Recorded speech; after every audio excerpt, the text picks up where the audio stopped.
Hey everybody, it's Sean here at GDC 2010, and we're about to have a look at Tournament of Legends, courtesy of High Voltage Software, specifically Matt Corso. So, Matt, how you doing today? I'm doing great. Thank you for coming by to check out our game. Yeah, my pleasure. So we've got the game queued up right here. Let's just go ahead and get straight into it.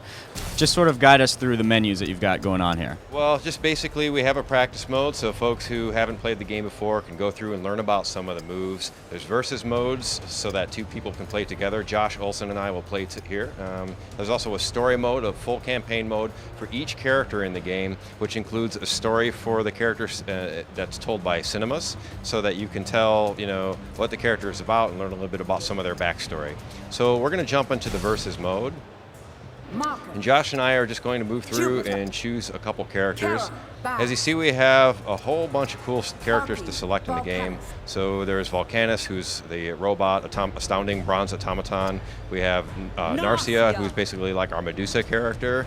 And Bravehoof, who's the Minotaur. Bast, who's an Egyptian goddess. Aki and Goryo, who are really kind of a fun character. Goryo is actually an ancient demon, and he controls Aki as his slave and makes him do his bidding. Kara, who's our Valkyrie character, who just thrives on combat. Jupiter, the king of the gods, who's actually believes himself to be the king of the gods, but really he's just an enchanted statue. And then, of course, we have Marcus, the hero of Rome. So let's see. I will choose the Medusa, Narcia. Another thing to point out too is that you can choose different weapons for the game. Each character starts off with their own unique weapon, but as you defeat other characters in the game, you earn the ability to use that other character's weapon for yourself. So you can learn to play a character and get to really know them, but then later when you go back and play, you can try it with different weapons. You can also switch weapons in the midst of battle too, between matches, which is really cool. So I'll choose Narcia's main weapons. We also have our enchantments. In this case, I'll be choosing Poison. Each character has their own unique enchantment. Enchantments can be launched during combat.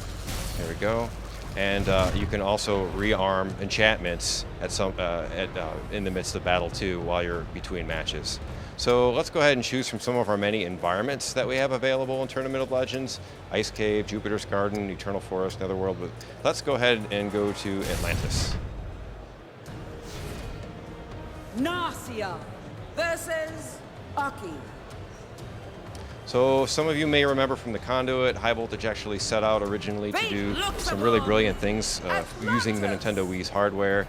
The great thing about moving forward with Tournament of Legends is that we've really had a chance to work out a lot of the details and how to use this hardware. Our teams have gotten really good at working on the Wii, and as you can see, the game is much more richer and much more detailed. The normal maps are way more pronounced, and there's just a lot more visual effects, like the water caustics and the displacement and the frames in the background. So the game is generally very pretty to look at, and it should always be eye candy for the player to enjoy. Let's talk about the control scheme that you've got here. So just going into the controls, the basic movements for the game are slash up and down to make your character do a vertical slash.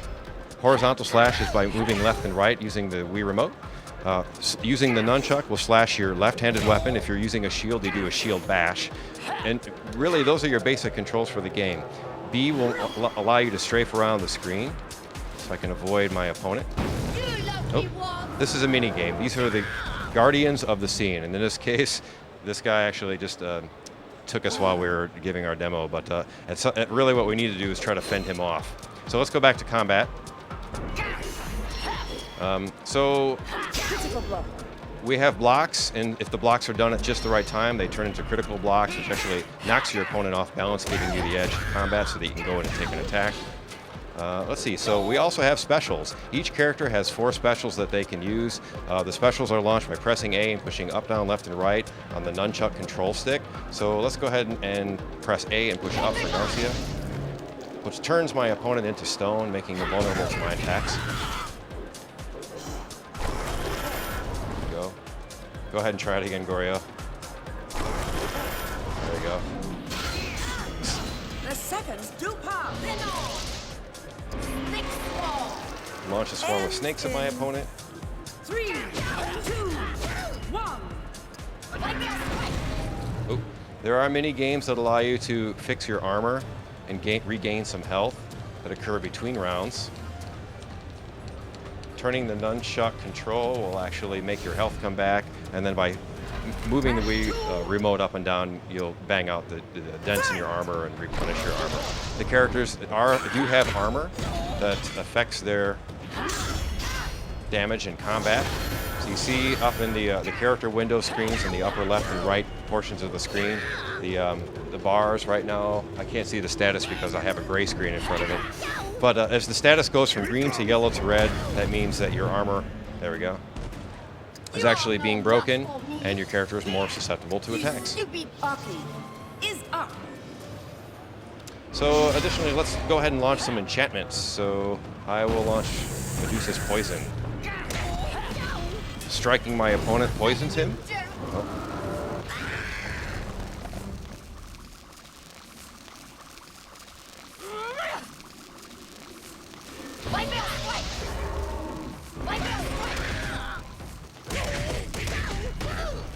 Some of the specials are really over the top and a lot of fun. And the idea behind the game is that we just wanted it to be a game that has a lot of options available for the player in combat. It's really intuitive for players, that takes good advantage of the Wii remote, feels good in combat, and also gives you some control options. You know, if you aren't into the Wii remote, then you can go ahead and go to the options screen, and you can adjust your character controls. And you can change to the classic control, use different control styles, or else you can fully customize your controls, very similar to what we had established already in the Conduit. So there should be a lot of preferences for players to try out and go with their favorite playstyle. Yeah, that's something that you guys definitely did in Conduit. In fact, you let people customize the HUD as well. I remember messing around with one of my friends and putting every single HUD element in the middle of his screen. Right on, yeah, and that really worked out well for us, and so we wanted to do something similar for Tournament of Legends, and of course, for all of High Voltage's original games, you could always expect that level of quality and detail. So one final thing I'd like to point out too about combat that's pretty critical to mention.